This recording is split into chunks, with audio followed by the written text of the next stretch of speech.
കഴിഞ്ഞ ദിവസം രാത്രി മഴയ്ക്കൊപ്പമുണ്ടായ ശക്തമായ കാറ്റിൽ തലയോലപ്പറമ്പിലും പരിസര പ്രദേശങ്ങളിലും വ്യാപക കൃഷിനാശം. നിരവധി കർഷകരുടെ കാർഷിക വിളകൾക്ക് കനത്ത നാശനഷ്ടമുണ്ടായി.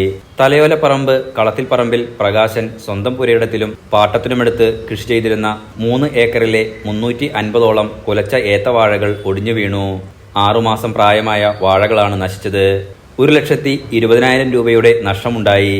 ശക്തമായ കാറ്റിൽ എൻ്റെ ഒരു 300-350ഓളം വാഴ ഒടിഞ്ഞുപോയി.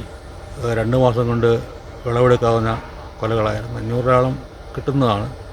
350 വാഴയുടെ ശക്തമായ കാറ്റായിരുന്നു. വള്ളികളെ കിട്ടിയിരുന്ന എല്ലാം ഒടിഞ്ഞ് നഷ്ടപ്പെട്ടു പോയി. തലയോലപ്പറമ്പ് പെരുമ്പാട്ടത്തിൽ PG ഷാജിമോൻ പാട്ടത്തിനടുത്ത് 4 ഏക്കറിലായി കൃഷി ചെയ്തിരുന്ന 400ഓളം ഏത്തവാഴകളിൽ 150ഓളം കുലച്ച വാഴകൾ ഒടിഞ്ഞു വീണു. കപ്പ, ചേന, ചേമ്പ് എന്നിവയ്ക്കും നാശം ഉണ്ടായി. കുലയ്ക്കാറായ 150ഓളം ഏത്തവാഴകൾ കനത്ത ചൂടിൽ നേരത്തെ നശിച്ചുപോയിരുന്നു. 1.5 ലക്ഷത്തിലധികം രൂപയുടെ നാശനഷ്ടമാണ് ഉണ്ടായത്. മറവന്തുരത്ത്, ചെമ്പ്, വെള്ളൂർ പഞ്ചായത്തുകളിലെ 100-ലധികം കർഷകരുടെ വാഴ, പച്ചക്കറി കൃഷി എന്നിവ നശിച്ച് ലക്ഷങ്ങളുടെ നാശനഷ്ടമാണ് ഉണ്ടായത്. കർഷകർ പലരും വായ്പയെടുത്താണ് കൃഷി ഇറക്കിയത്.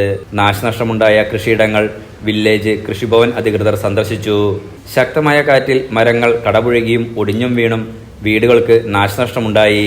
മറവൻതുരുത്ത്, ചെമ്പ് പ്രദേശങ്ങളിൽ മരങ്ങൾ വൈദ്യുതി ലൈന് മുകളിൽ കടപുഴങ്ങി വീണ് ലക്ഷങ്ങളുടെ നഷ്ടമാണ് ഉണ്ടായത്. പ്രധാന റോഡുകൾക്ക് കുറുകെ മരം കടപുഴകി വീണത് മൂലം ഗതാഗതം തടസ്സപ്പെട്ടു. വൈക്കം ഫയർഫോഴ്സ് എത്തി മരം മുറിച്ചു നീക്കിയാണ് ഇവിടങ്ങളിൽ ഗതാഗതം പുനഃസ്ഥാപിച്ചത്. മിക്ക പ്രദേശങ്ങളിലും വൈദ്യുതി ബന്ധം പുനഃസ്ഥാപിക്കാൻ കഴിഞ്ഞിട്ടില്ല. Enlight news, Vaikom.